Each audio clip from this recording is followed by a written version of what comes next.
Hello everybody, welcome to day 24 of our 40-day challenge.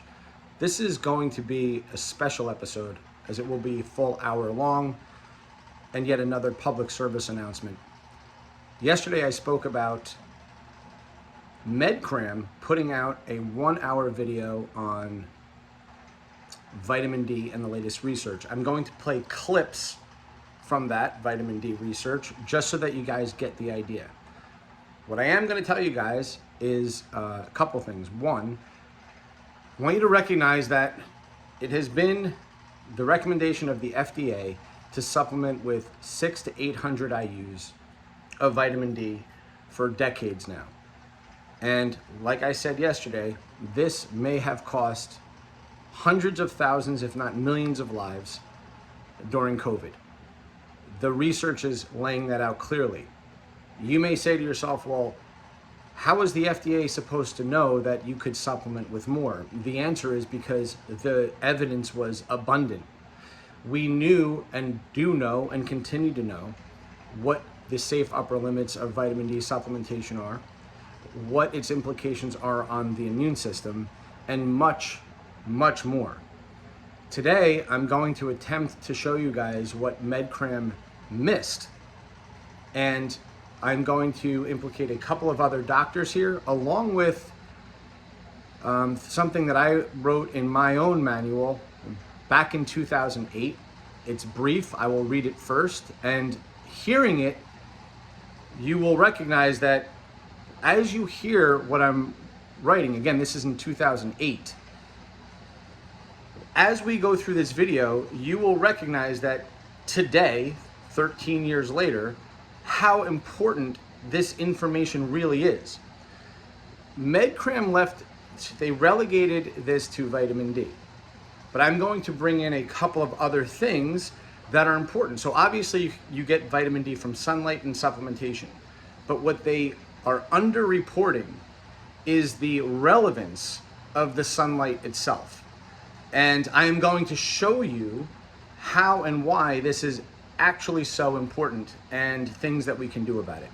So first, let me just show you guys, and because I know most of you will just be listening in the car, I am going to just play things as we go along so that we can just listen. But I just do want to show you that this is a page from my manual, and over here you can see that this entire page is devoted to talking about sunlight and its importance. It's on page 67. This is a 280-page manual that's about to be 320 pages in the fall. But I just want you guys to listen to just that part, if you will. The sun gives life to everything. Human beings evolved over the course of approximately 250,000 years with the sun directly overhead. Most major religions in ancient times worship the sun, yet somehow the sun has become our enemy today. We protect ourselves from its cancerous rays by slathering special creams onto our skin. How did this happen? How did man once thrive in sunlight, farming, hunting, gathering, without threat? Meanwhile, today's sunscreen is a multi-billion-dollar industry. Although the human body is extremely dynamic and adapts well to imposed demands, the threshold between health and disease is in constant flux. For example, the body deals with imposed demands such as toxins by storing them in body fat away from vital organs. On the other hand, the imposed demand of being outside in sunlight each day is no longer relevant for most of us because we are sitting behind desks all day. The body is perfectly capable of dealing with the sun only when introduced gradually over a long period of time. In fact, human skin creates ways to fight skin cancer. However, what generally occurs goes something like this. Mary sits behind a desk all winter feeling depressed about her job, her boyfriend, and dysfunctional relationship with her mom. In order to cope, Mary eats sugary, salty, and fatty foods that make her instantly feel better. However, her skin becomes pale and unhealthy along with the rest of her body. Then, on the first beautiful summer day, she goes outside and bakes her unhealthy skin in the sun until it blisters. Mary never gave her skin the chance to learn how to deal with the imposed demand of the sun. Mary does this at least once each summer for the next 20 years. Now she can't understand why she has skin cancer. Instead of looking at what is actually going on, we create products to save us from symptoms. However, as usual, Mother Nature has a way of letting us know we are barking up the wrong tree. There are natural compounds that are well researched that have protected us from the sun for tens of thousands of years. These compounds include carotenoids from certain plants, especially beta-carotene and astaxanthin. Look them up for yourself, everybody. As well as particular compounds found in coffee and in green teas. Again, the point here, guys, is it is the slow, gradual, progressive exposure to sunlight over time, along with healthy foods and keeping our bodies generally healthy, that protect us from the sun. We see this throughout evolution. The result of our irrational approach to sunlight has yielded severe vitamin D deficiency across the nation. Although many don't know it, vitamin D acts like a hormone, and its deficiency has serious side effects. Furthermore, we are depriving ourselves of 3 amazing heart and immune system benefits from sunlight, including nitric oxide, a well-studied vasodilator, and the process of sulfating cholesterol via sunlight on the skin. Please look into the work of Dr. Stephanie Seneff on this less studied but compelling topic. Lastly, CoQ10 may be reactivated in the bloodstream in the process of bloodstream in the process of both chlorophyll and sunlight. There's a typo there, I apologize. So it says the sun equals nitric oxide, a well-studied vasodilator, and that equals heart health. We're going to talk about that today. The sun equals sulfating cholesterol. I will let you guys hear Stephanie Seneff talk about that and how important that is. And the sun plus chlorophyll equals ubiquinol. You guys may know it as CoQ10. Ubiquinol is the reduced form of CoQ10, and you'll hear a little bit more about that today as well. Recent research is proving that a plant-rich diet helps load the bloodstream with chlorophyll. When chlorophyll is present, along with adequate sunlight on the skin, ubiquinone becomes reduced into the active form ubiquinol. If you supplement with CoQ10, guys, that eventually gets reduced into ubiquinol. Why is ubiquinol so important for heart disease? In April of 2014, the European Journal of Heart Failure published data from a 10-year study proving conclusively that patients taking 100 milligrams of ubiquinol 3 times daily were significantly less likely to die from heart failure. Furthermore, all statins prescribed for high LDL will dramatically diminish ubiquinol in the body. And those of you who don't know that, I highly recommend that you look into this. This is a fact. Ubiquinol is literally, the reason why it's called ubiquinol is because it's ubiquitous in the body, and statins dramatically reduce this in your body, and it is critical that you supplement with CoQ10 or ubiquinol to replenish. Well studied, but if your doctor's not telling you that, probably find a new doctor. The fact that current research is showing this remarkable link between sunlight, chlorophyll, and ubiquinol is yet another reason to take a walk, make a salad, and catch a few rays. Now, I'm reading that to you because I wrote that in 2008. The main things I want you to remember in this are nitric oxide and sulfating cholesterol. Those are the 2 things I want you to remember. I also talked about ubiquinol, but we are relegating this to mostly those other 2. Now, let's listen to Dr. Roger Schwelt speak on these topics. So, you may ask yourself, if I supplement with vitamin D, I've been supplementing with vitamin D. I take 1,000 units, I take 2,000 units, I take 5,000 units, whatever it may be. What are the variables here that are preventing your blood serum levels of vitamin D going to the appropriate levels? Because what we see, and this is covered in this video, in this MedCram video, what I will do is I will put it in the description. If you don't know how to get the description, if you don't know how to do that on YouTube video, look at the video. You see the arrow pointing down on the bottom, I guess it's the bottom right, click it and you'll see a description. You'll notice I will put links to everything that I'm putting here. I will also make a comment, so when you see comments, you will see me, and in the comments I will put the links there in case it's confusing. So I want everybody to have these links. I'm going to tell you exactly where in the video you can listen to these things, but this is a 1-hour video. But take it from me, guys. What I'm about to tell you is most of this stuff has been well known, very well known. The research is what I want you to hear.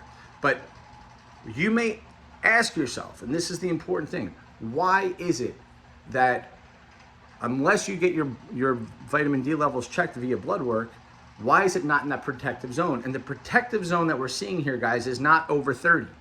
We're seeing that it's over 50 to 70. And if you, for other diseases such as heart disease, you may want to be between 70 and 100, and that's covered in other MedCram videos.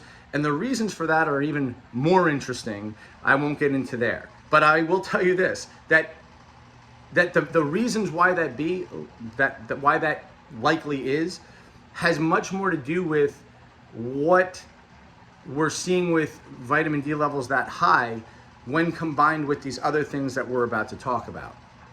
So one of the things, guys, is this, and why is what I'm about to play so relevant for India, for Mexico? Look at where the largest consumption of high fructose corn syrup is in the world. Dr. Schwalt doesn't cover this. He doesn't cover this. He just covers this.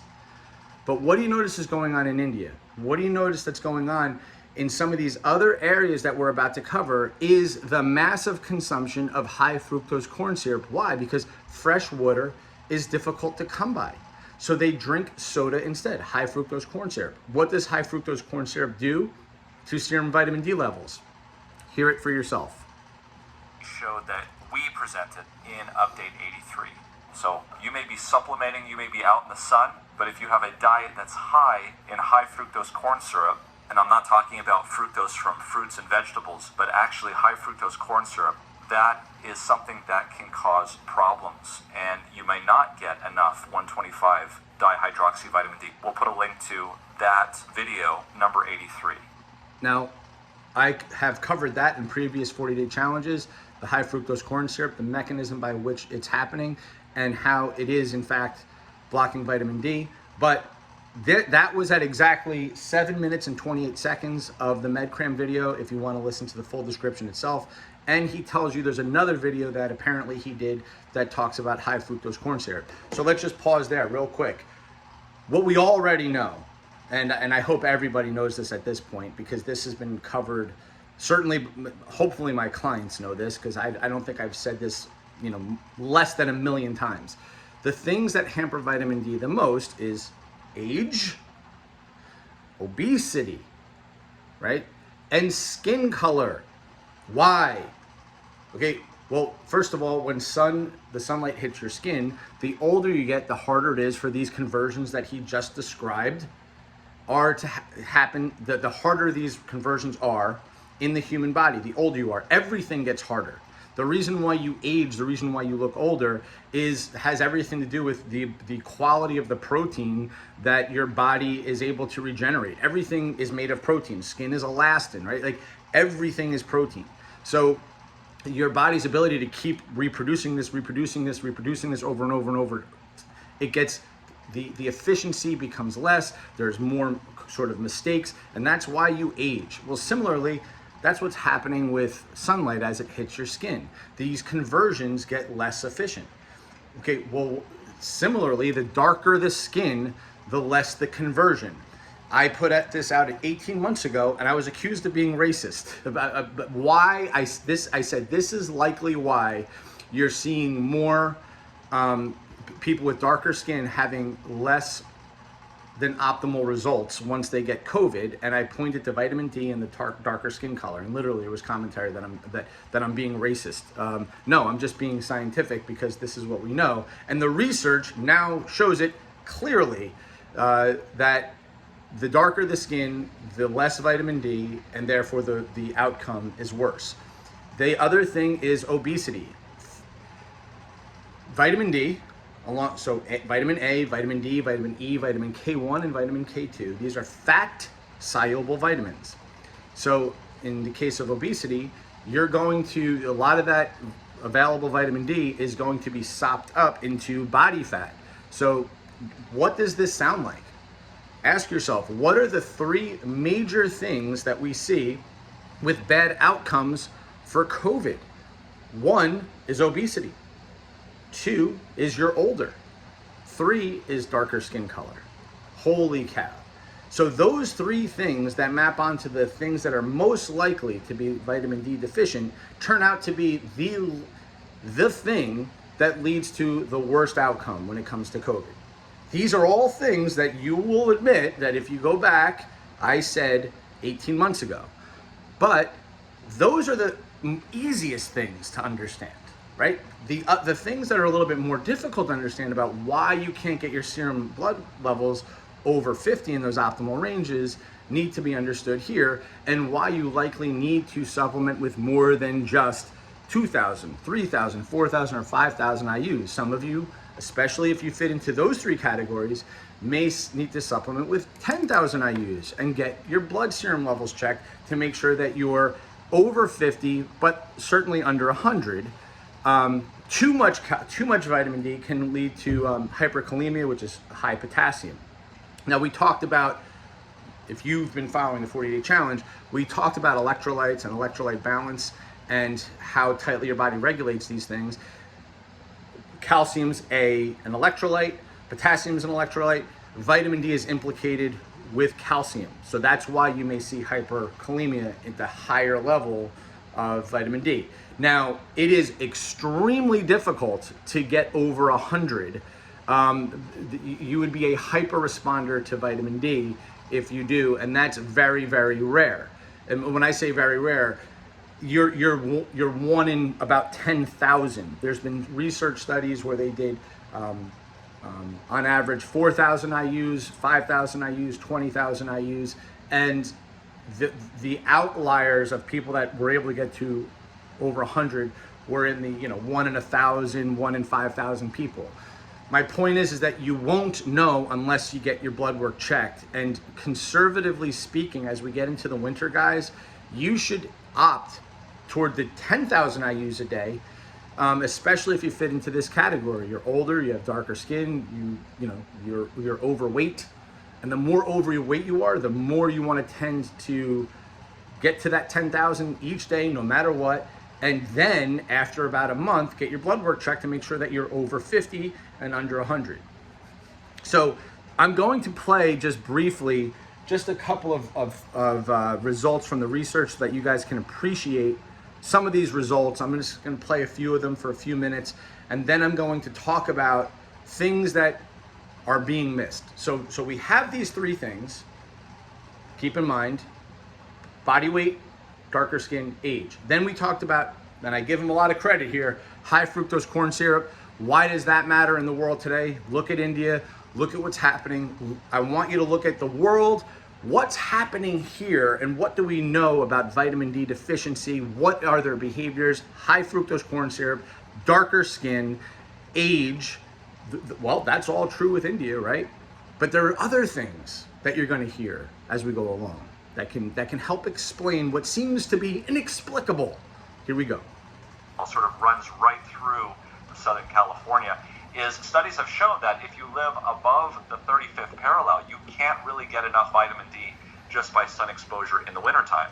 So while it is possible that there could be confounders, we're seeing sunlight exposure correlating with the increase in infectious diseases. I would note, if you look at this graphic from the CDC in terms of statistics, we see that in just the very months where we have vitamin D deficiency is where we have spikes and increases in influenza.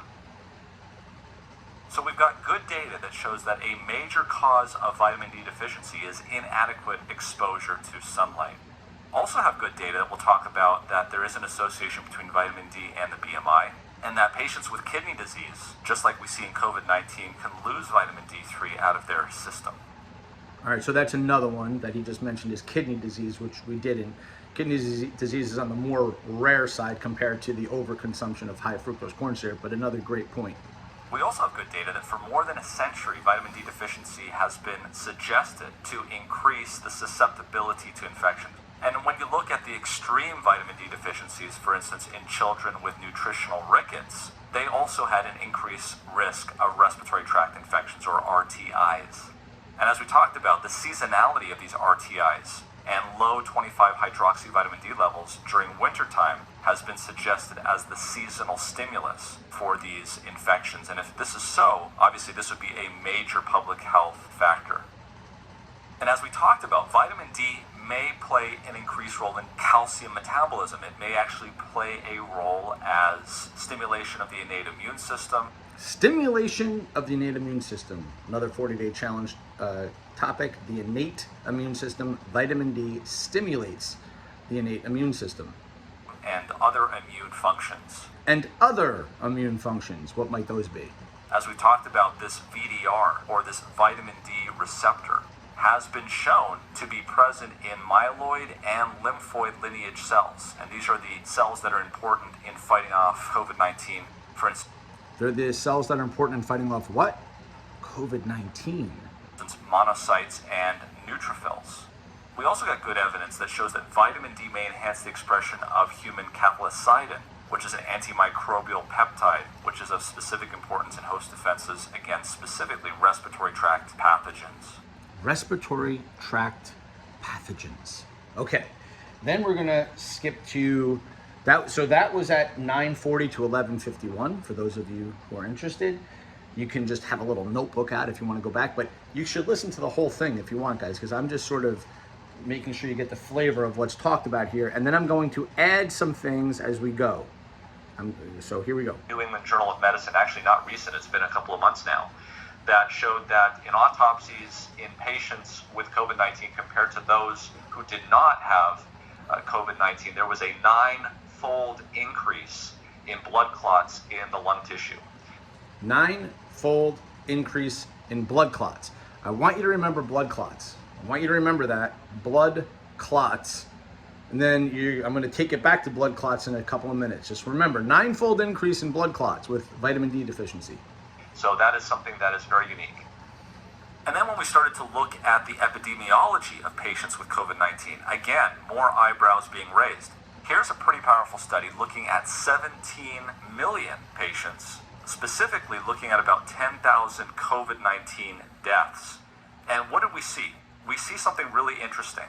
If you look here at the age group, this is nothing new. We know this, that those who are higher in age are more likely to die from COVID-19. And you can see here, the higher in age we go, the more risk there is in that category. We can see that male gender has some risk as well. Here we see with obesity. So I'm going to let him finish here, but age, then he said male gender. We'll get back to that in a second because he doesn't elaborate, but I will. But then he talks about obesity.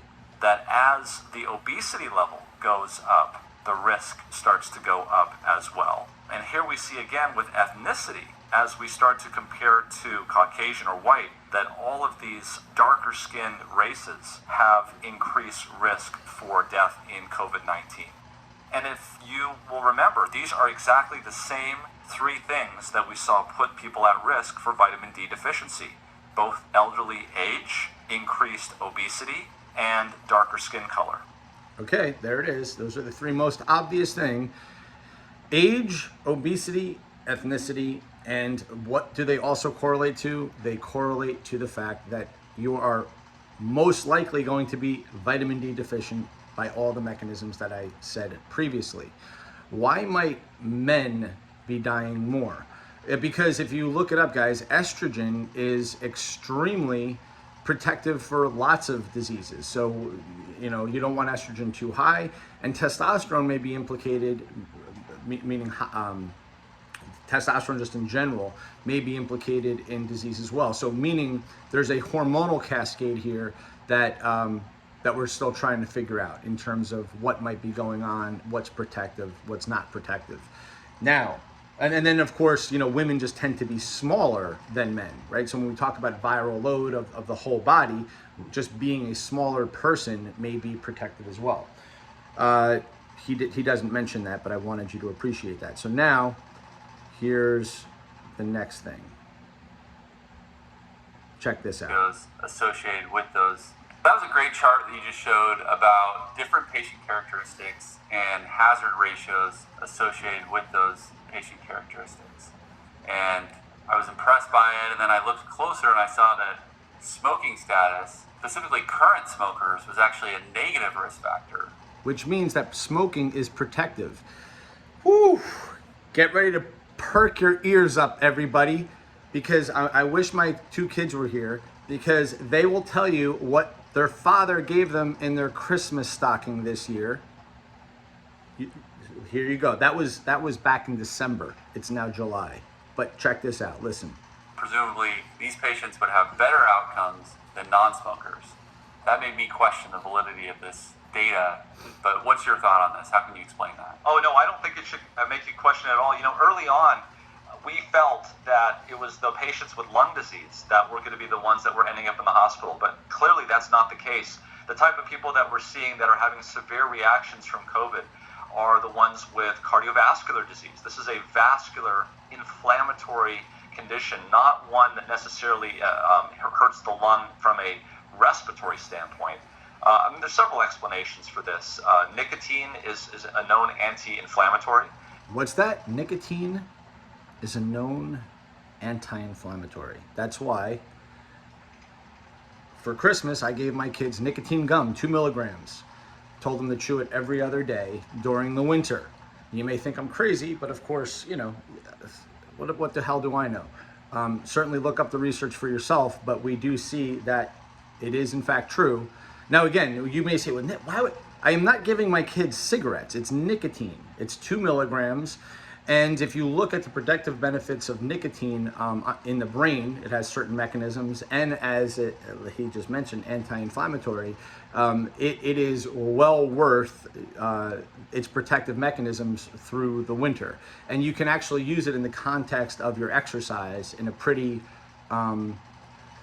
effective manner. You just take it before your workout. It works sort of it has an interesting effect on the brain, sort of as a stimulant. But the long-term effect, guys, is that it has a protective benefit on this disease, and many of us didn't know about it. So some of you knew that I was using that during the winter, but here we go again. Just using research, just using evidence-based research to our advantage in order to beat this virus, so that we didn't have to, you know, go down these other, you know, lose people to death and have to rely on big pharma for all of the answers. But here we go.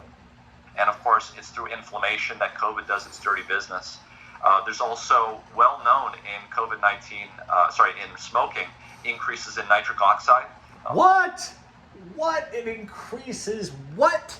Nitric oxide. Those of you that know me and have been watching this channel and are clients of mine know that I said nitric oxide so many times that you guys wanted to punch me in the face, because I did an entire 40-day breathing video talking about nasal breathing, talking about nitric oxide conversion, talking about taping your mouth when you sleep at night, all for the benefit of nitric oxide, and of course, exercise for the benefit of nitric oxide. Those are the 2 things that smoking does. Now, do you want to get it through smoking, or would you rather get it through 2 milligrams every other day, chewing gum to be protective, and just exercise, tape your mouth at night, do some breath work, and use the foods and supplements that we know map on to nitric oxide? That would be, the biggest one would be grapeseed extract, vitamin C, your B vitamins, especially niacin. That doesn't mean that you have to go high dose niacin, but guess what else? Where do you get nitric oxide, guys? Through the skin from sunlight. Through the skin from sunlight. And I'm going to play for you guys a seminar briefly from Dr. Paul Mason, making the case that it's not about vitamin D, it's about nitric oxide for heart health, that is, for heart health. And when he breaks it down specifically between UVA and UVB. It is UVB from which we get vitamin D. It is UVA for which we get nitric oxide. The UVA rays are going to be lower when the sun's lower in the sky. So that would be in the morning and at night. When you're looking at your shadow, the shadow is approximately your height. That's like the optimal time for UVA. When it's straight overhead, that's the optimal time for UVB. That's where you're going to get most of your vitamin D. Now, when you hear that, things will start to go, but that is the nitric oxide production through the sun. Dr. Schwalt does not say through the sun. He's talking about cigarettes instead. How about Dr. Schwalt? How about talking about the things I just said? Tape your mouth, breathe through your nose, exercise, get it through UVA in the sunlight. Why is this not said? Instead, he's going to cite cigarettes as the reason why cigarettes are helpful is because of nitric oxide and nicotine. How about telling everybody how to get better nitric oxide production, doctor? I don't know. All right, here we go. Next one. I really like Dr. Schwalt, man. I'm just busting his chops, because I'm just a dick. All right, here we go. Interesting, because when you start to look at countries and you start to look at populations, we start to see something quite interesting. If we look at the equator, which is right here at 0 degrees latitude, as we start to move away from the equator, we start to have less direct sunlight, and we start to see here that populations as a whole start to increase in terms of the mortality rates. And let me just read you a quote from... As you move further away from the equator, you see higher mortality rates. That's what this is showing. And this is at 2724. From the study that was published here in just April. It says when mortality per million is plotted against latitude, it can be seen that all countries that lie below 35 degrees north have relatively low mortality. 35 degrees north also happens to be the latitude above which people do not receive sufficient sunlight to retain adequate vitamin D levels during the winter. This suggests a possible role for vitamin D in determining outcomes for COVID-19. There are outliers, of course. Mortality is relatively low in Nordic countries, but there vitamin D deficiency is relatively uncommon, probably due to widespread use of supplements. Italy and Spain, perhaps surprisingly, have relatively high prevalences of vitamin D deficiency.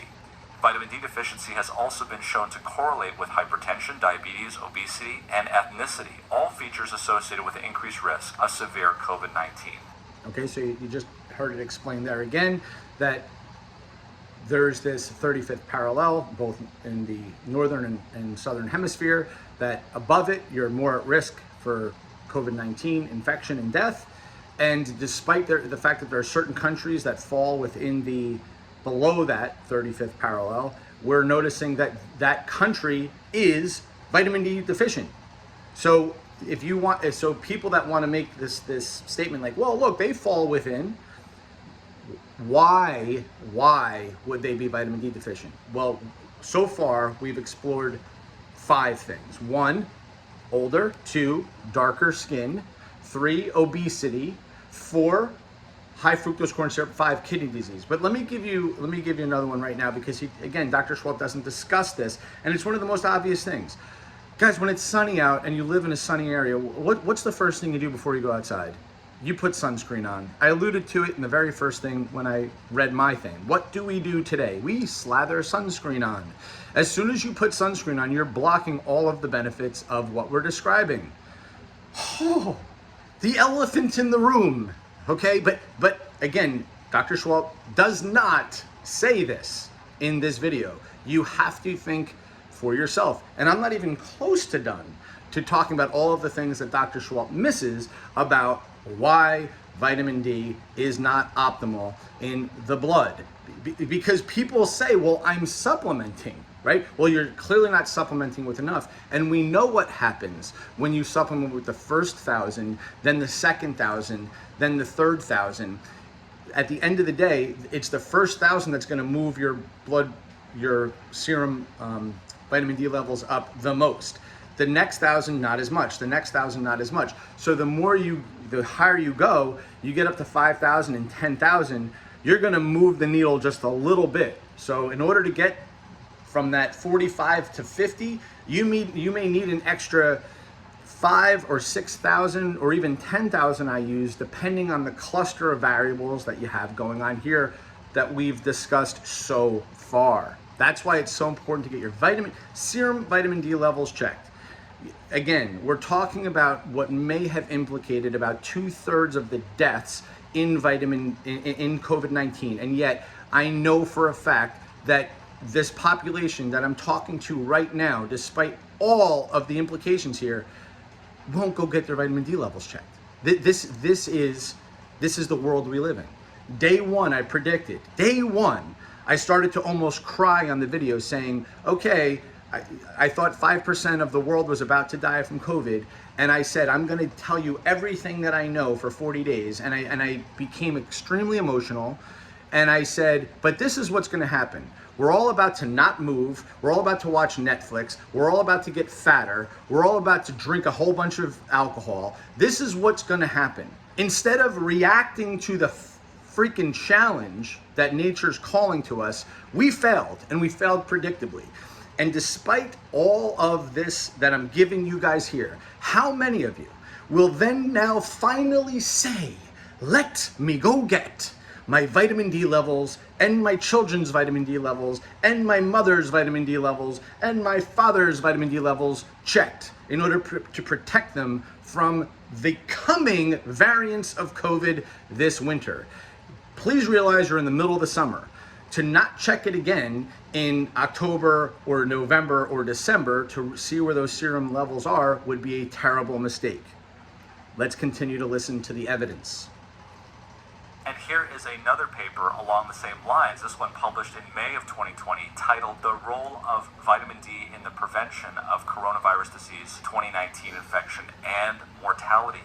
So this study looked at 20 European countries, looked at specifically the average vitamin D levels, looked at COVID cases, and also COVID mortality. And this, of course, was as of April of 2020. So they looked at these 20 different countries, and what they found was an inverse relationship with this R and P value that showed that the higher the vitamin D levels of that country, the lower the COVID-19 cases per million population. You can see there a fairly straight line going through this plot.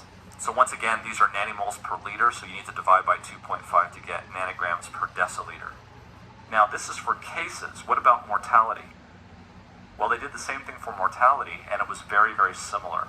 So again, mean vitamin D levels that were very high had an almost 0% mortality, whereas those that were very low, like around 40 to 50 in this situation, had a higher mean COVID-19 mortality per 1 million population. Okay, well, what about... Okay, so now I will play one more little piece here for you guys, and then I'm gonna play some other stuff for you guys and talk a little bit more about more specifics on a couple of topics. By the way, that was at 2818 that I just played for you guys. Of increased COVID-19 infection. And what they showed here, they took 14,000 subjects with at least one test for COVID-19 and a previous vitamin D. And what they found was that they had to exclude about 6,000 of them because they did not have a former vitamin D level. And so this is pretty hilarious. So they had to exclude 6,000 of them out of the 14,000 because they didn't have a previous vitamin D level on their blood work. This just is a testimony to how far behind doctors are on how important it is to measure serum blood levels of vitamin D in your freaking blood work. This is where we are. This is where we are, everybody. Again, if you're not your own advocate for your own health and say to the doctor, hey doc, instead of just checking my LDL and my triglycerides, please measure my serum vitamin D levels. And you know, there's probably a whole bunch of things we could get into about what they should measure that they don't, but this is just a classic example in the midst of a pandemic. And so 7,800 of them had a test for COVID-19 and had a vitamin D level on record. And they were able to show that about 10% of these patients had positive COVID-19 tests and about 90% did not. So what did they show? Here they divided levels of vitamin D at around 30. And so these are the people that were low here on the left, and these are the people here that were normal. Notice that there was a big gap here. Not a lot of people who were elderly and had normal vitamin D levels. I found that. I'm going to repeat that again. Not a lot, almost nobody on this chart, when you look, it's at 32 minutes and 21 seconds. Almost nobody who was older, and in this case it was approximately older than 50, almost nobody had adequate serum and vitamin D levels that is over 30. Over 30. That's so when you guys get your blood work, most of you will see it in nanograms per deciliter. That's what we use almost exclusively in this country. When you look, and when you look at what's actually protective, it's in the 50 to 70, and they're just looking at over 30. And in this particular chart, it goes over 30 to 40, and then from 40 to 50. It doesn't even show over 50. So even between 30 and 50, almost nobody is there in the Very older interesting. population. And when you look at this scatogram, you'll see that the majority of the patients were actually in the lower amount. So they were less than 30. So this is not like an insignificant or rare problem. So this... Okay. So let me now get into some of the other things here. And this goes on for another half hour. You get the idea. If you want to keep listening to studies and convincing evidence and all these other things, please do so. But let me go into what's not covered and what you should know. Some of the other things that are not covered in here, guys. Oops, excuse me. I'm sorry. Let me just put this over here. Okay. Some of the other things that are not covered, we covered yesterday, include things like digestion. If you're taking a vitamin D supplement, it is the bile that's going to break down your fat-soluble vitamins. What is the state of gallbladders in this country? Well, we get about over 500,000 to 750,000 gallbladders removed in this country every year. So what do you think the state of our gallbladders are? Why do gallbladders matter? Because that's where the bile sits. It comes from your liver, goes into the gallbladder, and then from the gallbladder squirts that bile into your duodenum to help emulsify those fat-soluble vitamins. If you're congested, if you have gallstones, which many people do, and there are many different reasons why. Women with high estrogen are almost certain to have gallstones, but in general, guys, trust me when I tell you, our digestion sucks. So you can support your digestion from the things that I said in yesterday's video. You can look into these things yourself. This includes things like HCl.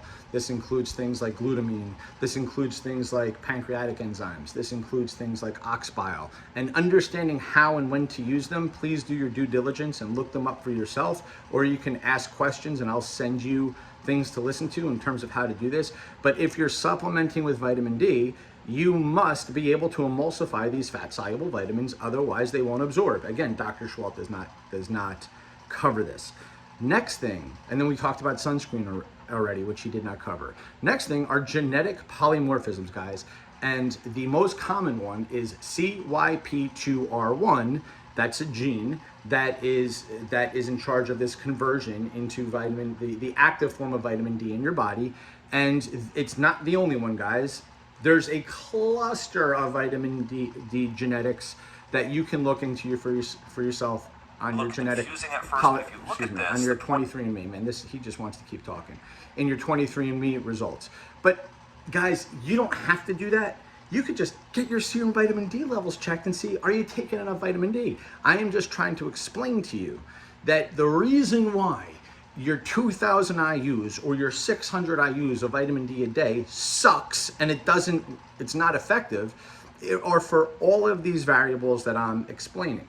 What I really want to get across to you guys, though, is the importance of getting the sunlight. So let's just be clear. It's not just COVID. It's every flu and almost every disease throughout time, including the bubonic plague, where there is a lull during the summer. What do you think it is? It's not just the vitamin D. There's something about the sunlight itself. So I'm going to start off with Dr. Stephanie Seneff talking about sulfating cholesterol and making the argument that it's not just about vitamin D. I already alluded to nitric oxide, but she's going to talk about sulfating cholesterol. And when you read her research in PubMed, she makes the argument about this being one of the biggest issues for heart disease. And when you recognize her reasoning, it's staggering. But I'll let you listen here for a minute or two on what she's talking about in terms of its importance with vitamin D, and how, if anything, vitamin D is perhaps secondary at best. Now, tell us some of the problems with demonizing sunlight. What are some of the good things? I mean, we kind of know, but it'd be lovely to have it laid out for us.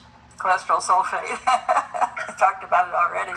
But vitamin D for sure. I mean, the thing is, I think when you take a vitamin D supplement, you're missing the point, because you're taking it out of context. You know, it's vitamin D by itself. If you eat a food that's naturally has vitamin D in it, it's also going to have cholesterol sulfate in it. So vitamin D, I think, is in a way a signal. Hey, you've got cholesterol sulfate.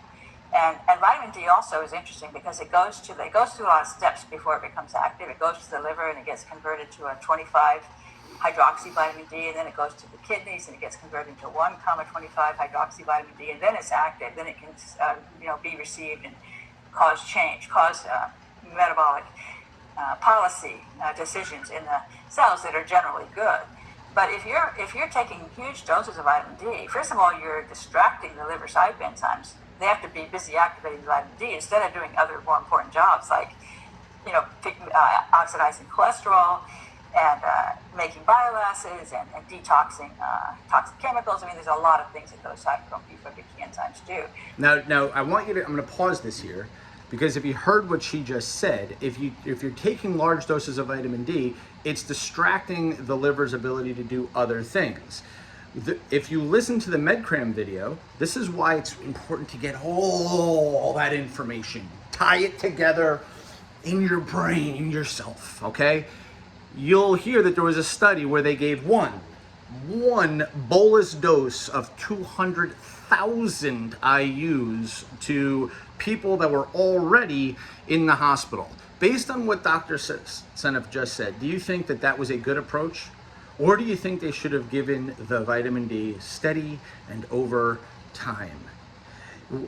Listen to what the liver does, all the things it's in charge of, and what it gets distracted by when in large doses, like 200,000 IUs. Guys, all of the research has shown that you're better off taking steady doses over time. Daily is obviously ideal. There's a reason why that was the only study where vitamin D did not have the benefit to which they expect, but unfortunately Dr. Schwalb doesn't explain it. But Dr. Seneff is explaining right here exactly what's happening via the reasons we just talked about with digestion, bile, and everything oxidizing cholesterol. It has other jobs to do than dealing with this bolus dose of what you just gave somebody that's already sick in the hospital. See, when you tie things together, things make sense. I think vitamin D is actually a signaling molecule. First of all, if it's produced in the skin, assuming that it's been produced alongside cholesterol sulfate, it becomes a signal, hey, you got cholesterol sulfate. It goes to the liver and says, oh, hey, your CYP enzymes are working. It goes to the kidney, oh, your CYP enzymes are working in the kidney as well, because the CYP enzymes are getting messed up by glyphosate, among other things. Lots of chemicals mess up the cytochrome P450 enzymes, and that causes a lot of problems. But so the vitamin D is sort of checking off these things, and then finally getting activated, and then it can go ahead and signal to the cells, hey guys, everything's good. You can go ahead with business as usual. So if it doesn't make it through all those hoops, then those are indicators that there's trouble, and you'll have low vitamin D, and you'll have susceptibility to all kinds of problems, and of course a weakened immune system, because the immune cells really depend upon the vitamin D signal to indicate that everything's okay. All right, now let's listen to Dr. Paul Mason talk about sunlight, vitamin D, and how vitamin D itself, clearly we're missing a big part of the story here. And if you heard what I read in my manual from 2008 implicating nitric oxide, let's see Let's see if I'm just crazy. Let's find out. Dr. Paul Mason, optimize sun exposure to benefit from nitric oxide and vitamin D. There's something special about sunshine that makes us live longer. Even after accounting for skin cancer, sunshine reduces the rate of death from a number of conditions.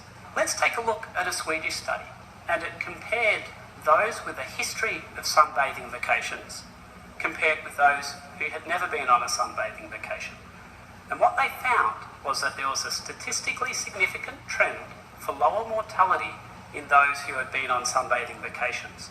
This was also a Swedish study, and it looked at almost 30,000 females over 20 years, and it compared sun exposure behaviours to mortality. And the different shades of grey you can see here in the graph represent different causes of mortality. And this first graph shows the mortality over a 20-year period in those with the most active avoidance of the sun.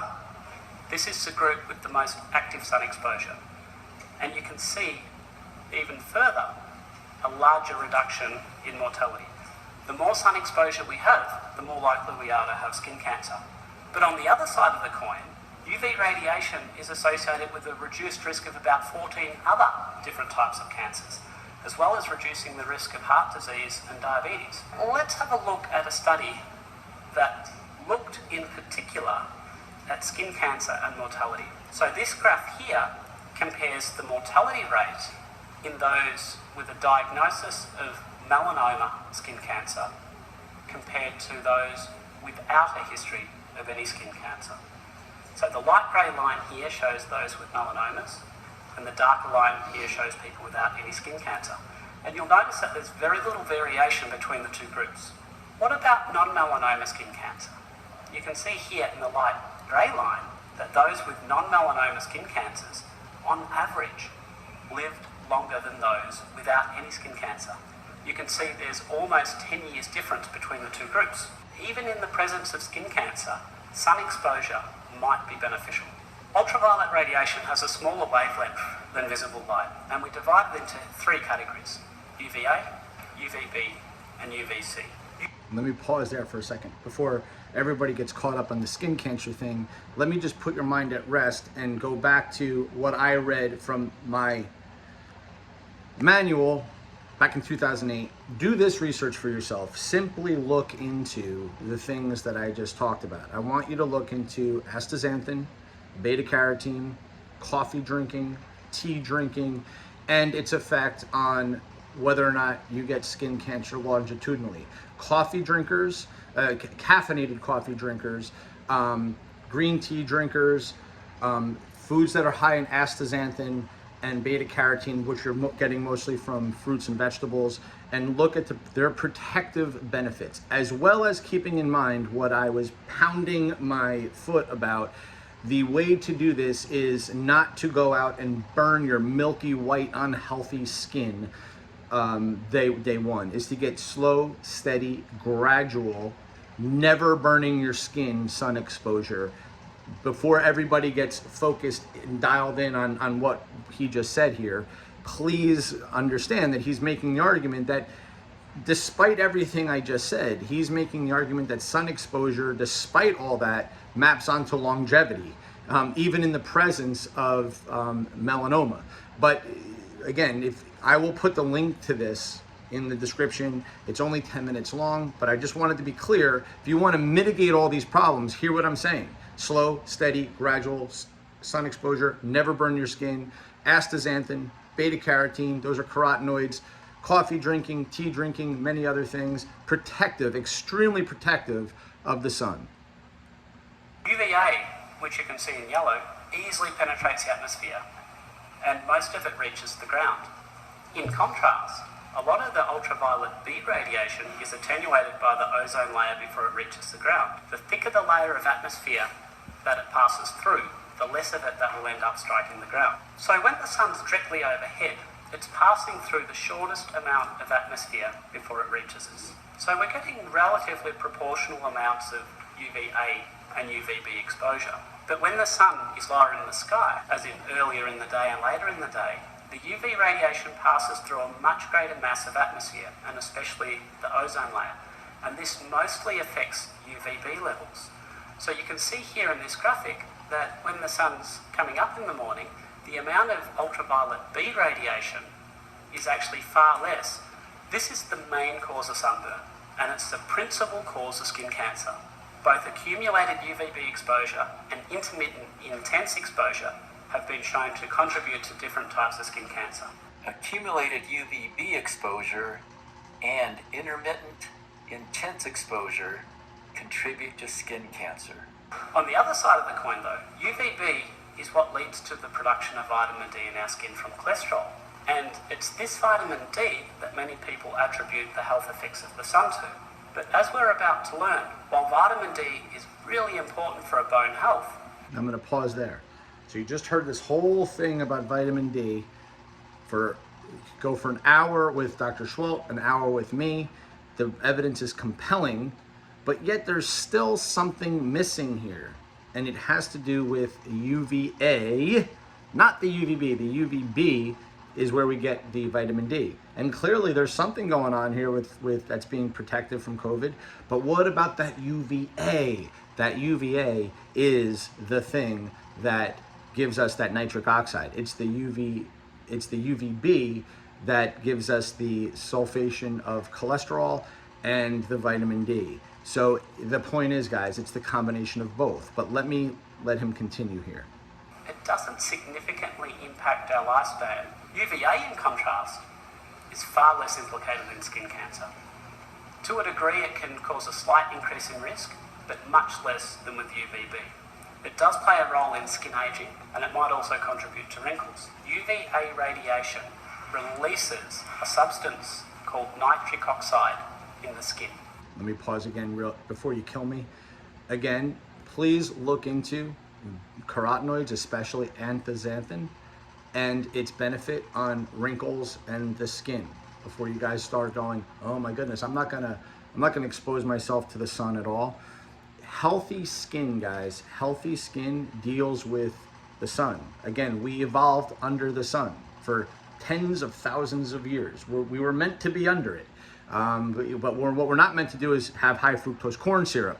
What we're not meant to do is have some of the foods and overeating and oxidative stress that we accumulate through the way we live today. That's what's destroying us. That's what's preventing our body from dealing with the imposed demand of the sun. We already impose so much demand on our body via oxidative stress because of our lifestyle that we can't deal with the extra stress from the sun. So that's what I'm saying. If you understand how to support your body nutritionally, understand how to mitigate oxidative stress, you can reap the benefits here of what Mother Nature meant us to benefit from both the UVA and UVB, which is clearly protective from this virus. And this is a substance which actually helps you live longer. I'll repeat, UVA radiation releases a substance called nitric oxide into the skin. And it's this nitric oxide which explains the link between reduced mortality and sun exposure. These pictures here show how nitric oxide is increased by increasing exposure to UVA radiation. UVB produces vitamin D in our skin, but vitamin D does not help our lifespan, although it does help our bone health. And UVB causes skin cancer. UVA produces nitric oxide, and nitric oxide extends our lifespan. UVA is not implicated in skin cancer. The problem is vitamin D just doesn't explain the increase in lifespan. It is incredibly important for bone health, but it doesn't give us the huge mortality benefits. It's incredibly beneficial for what health? Bone health. Vitamin D? I thought that was calcium. I thought that was calcium. No, guys, no. It's the vitamin D. It's the vitamin D. But what about all those, but my mom's been supplementing with 1,200 milligrams of calcium. Yes, this is just another example of where we need to do the research and listen to the research that's been out there and just pay attention to it before, science takes, the FDA takes another 2 decades to reverse what they already know is wrong. That we saw from the other epidemiological studies.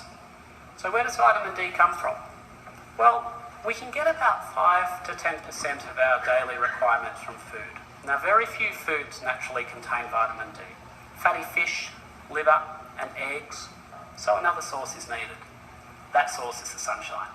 UVB rays strike the skin and convert cholesterol in the skin to vitamin D. And it's also, when the sun strikes the skin, we get a little bit of UVA exposure, and that produces nitric oxide. But as we said, vitamin D could be predicted to be associated with all-cause mortality because it's also associated with nitric oxide release. And this is indeed what we see. This graph here is from a meta-analysis, and what you can see is that in those with a low vitamin D, the risk of dying is almost double that of people with high levels of vitamin D. Well, let's see what happens when we give vitamin D as a supplement. This was a study of more than 2,600 subjects, and the two lines here measure the death rate. The higher the line, the higher the death rate. And you can see there's virtually no difference between the supplemented group, represented by the solid line, and the placebo group, represented by the dashed line.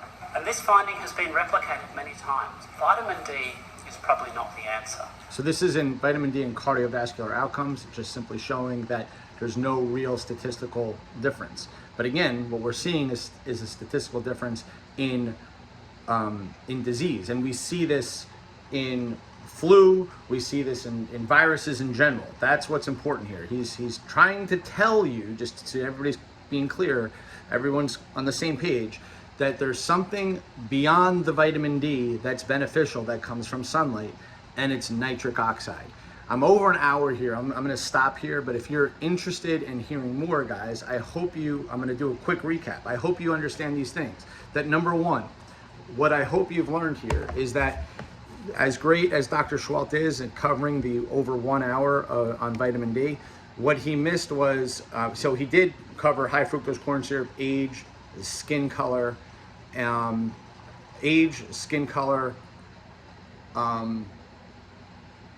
obesity, and high fructose corn syrup, as well as liver function. That's great. But what he missed was sunscreen. What he missed was digestion. What he missed was genetic polymorphisms, all of which map onto how well you're going to get your vitamin D levels up to where they belong in that protective range of over 50 and under 100. He also missed the importance of getting the sunlight and nitric oxide, the sunlight and sulfating cholesterol. Hopefully you guys got the picture from Dr. Paul Mason and Dr. Stephanie Seneff. Both of those are in the links below if you want to listen further, and I'll also tell you where you can listen. He also missed the opportunity to give you protection from the sun itself, and just recognize that it's the slow, steady, gradual exposure to sunlight, never burning your skin over time. Carotenoids, especially beta-carotene, astaxanthin, really especially astaxanthin, and things like drinking teas and coffees and other foods in general. But also reducing the oxidative stress overall of the body by just being a generally healthier person will help you deal with the sun more easily. Again, we evolved under sunlight for tens of thousands of years. We were farming and hunting and gathering, and all of a sudden, we are a mess. And there's good reasons for this. So I want you to understand that it goes beyond just the 35th parallel. There's this whole cluster of things. So get your vitamin D levels up, get an appropriate amount of sunshine every single day, and as the winter comes, you want to keep an eye on those D levels. And at the very least, during the winter, when the sun is lower in the sky, at the very least you'll be getting the UVA in the winter. So that means still go out there and get it on your skin. Unfortunately, when it's cold, it's hard to do that. So you'd have to go out there, like bare-chested to get some sunlight for 10 minutes, but nobody wants to do that in the winter. Now there are lights that you can buy that have proportions of UVA and UVB, and you can look into that for yourself.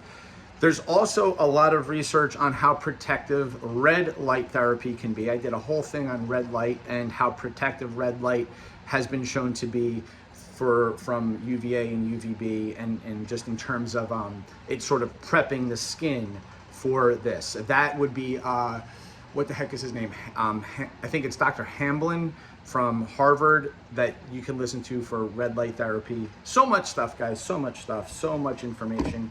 But always be a sponge. I try to be a sponge for you guys. hand out the good shit. Hopefully you thought this was good.